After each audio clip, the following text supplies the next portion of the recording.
conferencia porque aún habrá más. Y vamos a hablar una vez más sobre espiritismo. Supongo que todo el mundo ha visto algo parecido a esto, un tablero Ouija, que suele tener, ya lo veis en el centro de la imagen, una estrella de 5 puntas, en este caso hecha de un solo trazo. El tablero Ouija es un tablero hecho para comunicarse con espíritus. Hay personas que creen que son las personas muertas que a través de un medium puede ser que hagan mover el vaso o lo que sea que ellos mueven a través del tablero. A veces puede haber una aparición, no puede haberla, puede ser que sencillamente se muevan cosas allí porque no hay un solo medium, sino que son varias personas que se reúnen para hacer esto. En este caso, esto está extraído de una página donde ellos mismos te dicen de qué probablemente nace la palabra Ouija, que parece ser que es un derivado de las palabras francesas y alemanas sí, de oui y ja. Pues bien, sea como fuere, aquí mirad quien lo promueve, Instituto Internacional de la Astrología y la Ciencia Oculta, casi nada, pero hay personas que para ellos esto es una cosa muy buena.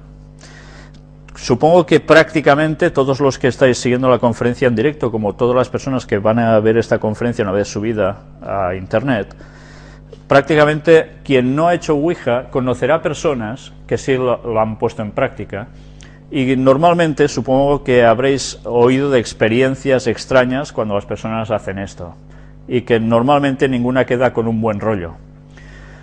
Pues bien, mirad lo primordial que ahora quiero mostraros con todo esto. Aparte de letras, numeritos, etcétera, etcétera, del sí, el no, a veces los tableros Ouija tienen, bueno, normalmente tienen unas características distintas, unos dibujos distintos en el tablero, distinta simbología.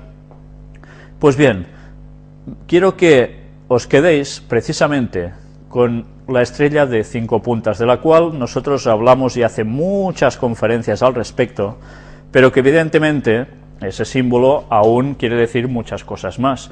Ya vimos también en la conferencia anterior cómo la gente del mundo oriental también la utiliza con los elementos, etcétera, etcétera, y para estas personas basadas en el mundo esotérico también, y basadas en los movimientos gnósticos, también es algo para ellos bastante positivo. Es algo que es bastante extenso. Son, si no recuerdo mal, unas 50 imágenes, que cuando terminemos os diré quién lo ha escrito, porque allí mismo aparece. ¿Sabéis? Es un desarrollo de un poco la historia de cómo nació el espiritismo moderno, con las hermanas Fox, en Estados Unidos. Ellen White escribió también sobre ello en el libro El conflicto de los siglos. Vale la pena leer cómo nace el espiritismo. Aquí lo veréis plasmado también junto a otras cosas. La verdad es que creo que todo el escrito no tiene desperdicio, y más cuando veáis quién lo ha escrito al final. Intentaremos a ver si hoy llegamos a leerlo entero, porque el tiempo ya nos está apretando. La Ouija, un medio de comunicación con el más allá o un umbral a lo desconocido. El símbolo que utilizan en este caso es la estrella de 6 puntas. Ya sabéis que a veces se utiliza la de 5, a veces la de 6, depende para qué. Pero en este caso, ¿para qué sirve un contacto con el más allá? A esto es lo que se le conoce como abrir puertas dimensionales, para que los espíritus pasen a nuestra dimensión. Cuando alguien está haciendo Ouija, nada más y nada menos está haciendo que lo que se conoce como abrir las puertas dimensionales para que los espíritus se manifiesten. Habrá gente que dirá, esto son burradas, esto no es cierto, esto es una solemne tontería. Otros que habrán vivido ciertas experiencias sabrán de seguro que no son tonterías para nada. Vamos a ver un poco todo esto cómo funciona. Para introducirnos en el fascinante y temerario mundo de la Ouija, debemos realizar un extenso viaje donde comienza todo. En el desconocido mundo de lo oculto, bajo el manto de la muerte, los espíritus y los receptores naturales o mediums dan origen a esta forma de comunicarse que es denominada espiritismo o también mediumnidad. Lo mediúmnico es la comunicación paranormal entre dos o más dimensiones. Lo estudia la parapsicología y nos ofrece dos gamas de fenómenos que se prestan a confusión. Aquí nos ocuparemos exclusivamente del aspecto espiritual y a ello nos referiremos cada vez que se haga mención a la mediumnidad. Son muchas las personas que de un modo claro y irrefutable para ellas tienen pruebas de la inmortalidad del ser humano, pero más que del hombre, de su alma. Nosotros, antes de proseguir en la lectura de este escrito, debemos aclarar o remitir a las personas que no han visto el tema sobre qué hay después de la muerte. Es básico para entender si hay alguna cuestión equivocada en este escrito, porque evidentemente la inmortalidad del alma ya hemos demostrado bíblicamente que es falsa, es un invento satánico. Pero bien, puesta esta base, cuando veáis quién ha escrito esto entenderéis por qué a veces dice según qué. Estas pruebas acostumbran a ser personales y al respecto hay innumerables opiniones que no pretendo comenzar a explicar y detallar en estos momentos. Lo que nos interesa realmente tratar es el tema de la Ouija. Me limitaré a las pruebas mediúmnicas, ya que parece ser la mediumnidad la fuente que las proporciona en mayor cuantía. Valiéndome en parte de los modos expresivos que se usaban antes de que la moderna parapsicología cogiera las riendas de todo lo paranormal, en un afán de intentar conseguir una esclarecedora explicación científica para dar credibilidad a una cuestión que en nuestros días todavía se pone en duda. A lo largo del tiempo, a este respecto, ha habido dos posturas diametralmente opuestas. La mediumnidad existe, el fenómeno es un hecho, pero la interpretación de este fenómeno es la que difiere entre unos y otros. Mientras los espiritistas apoyan la idea de la intervención de los espíritus, desde el más allá, los científicos niegan cualquier intervención de lo espiritual y creen que el fenómeno podría pertenecer al inconsciente colectivo, algo que, dicho sea de paso, tampoco ha podido demostrarse científicamente del todo. En la obra El libro de los médiums de Allan Kardec, el padre del espiritismo, vienen especificadas todas o casi todas las facultades mediúmnicas existentes, facultades que permiten una supuesta relación inteligente entre los mundos espiritual y físico. Hay un mundo espiritual que se relaciona, entra en contacto y se comunica con nuestro plano mediante facultades especiales que ciertas personas tienen. ¿Os habéis fijado? Ahora hago un pequeño detenimiento aquí. Cómo cuando el pato Donald entra en ese mundo, hay alguien que le habla y dice, ¿quién eres? Le dice que es el espíritu de no sé qué. Bien, ha entrado en otra dimensión, en una dimensión espiritual. Pues mirad cómo lo que parece un juego de niños con dibujos animados está basado, de hecho, en lo que es espiritismo. De ahí la importancia de saber qué están viendo nuestros hijos. Cuando van al cine o van delante de un televisor o se ponen una película de vídeo o de DVD, lo que sea, ¿qué están viendo? ¿Qué enseñanzas están recibiendo? Porque sus mentes van a quedar marcadas con una gran facilidad. Hay un mundo espiritual que se relaciona, entra en contacto y se comunica con nuestro plano mediante facultades especiales que ciertas personas tienen. Ya sabéis que se dice que hay personas que tienen unas facultades que otros no tienen, y a través de estos pues se utilizan para recibir estos espíritus o lo que sea, esas comunicaciones. Ya hemos dado nuestro parecer de que tanto estas facultades como aquellas comunicaciones existen desde hace milenios. Todo empezó a tener verdadera historia para el mundo, justo en el momento en que se dice que principia la historia del espiritismo. Un poco de historia. Aquí veis una imagen de un tablero Ouija,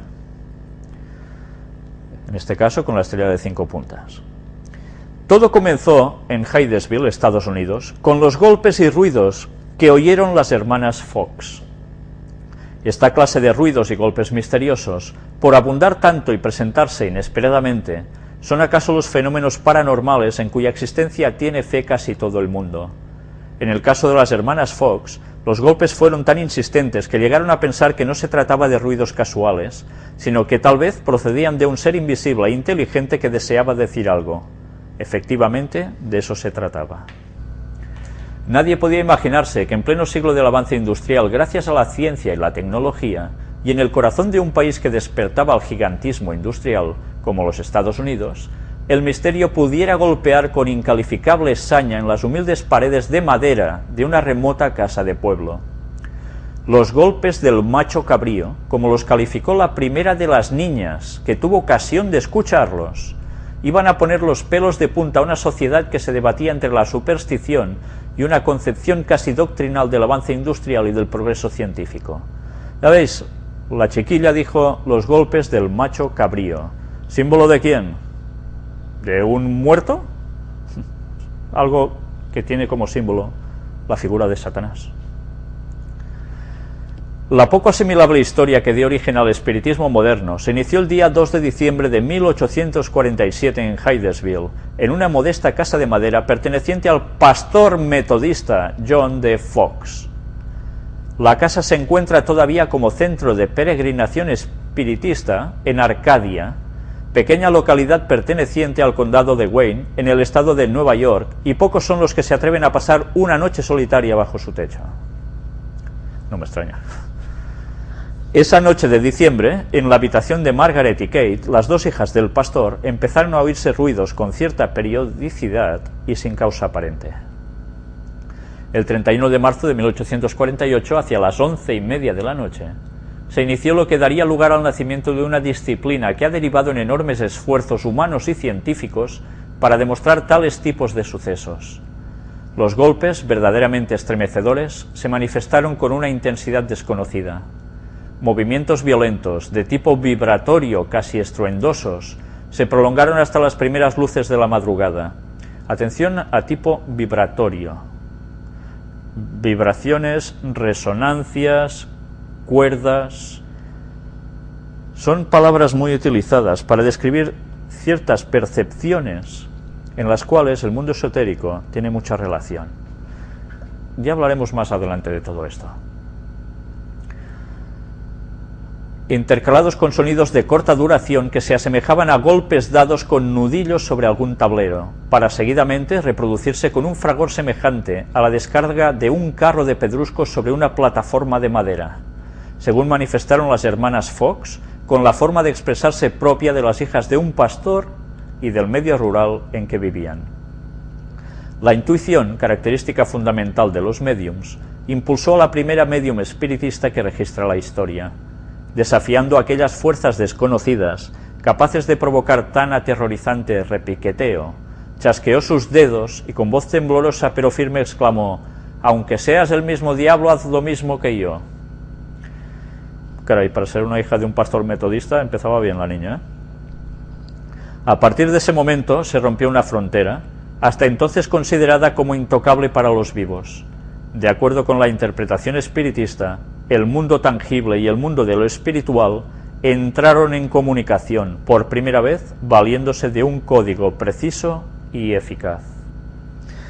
Más adelante os mostraremos escritos de Ellen White que hablan de más o menos estos temas, para que veamos aún qué dimensiones llegó a tener todo y va a llegar a tener. La niña quedó asombrada de la inesperada respuesta de quien consideraba el diablo, puesto que cada chasquido de sus dedos se repitió con un golpe dado sobre un armario. Algunas de las respuestas formuladas por medio del sencillo código parecían desconcertar a los aterrados e impresionados testigos. Así, cuando la señora Fox preguntó a la entidad si sabía cuántos hijos había tenido a lo largo de su matrimonio, obtuvo una respuesta consistente en 7 golpes. Aquí aparentemente existía un error, ella solo tenía 6 hijos, pero su marido acabó recordando un aborto sufrido meses después de la boda. La respuesta había sido acertada plenamente, aunque la entidad no hizo distinción entre vivos y muertos, solo respondió por los hijos que habían nacido. Así pues, aquella entidad que se manifestaba por medio de golpes parecía estar dotada de un sistema valorativo diferente al de quienes formulaban las preguntas.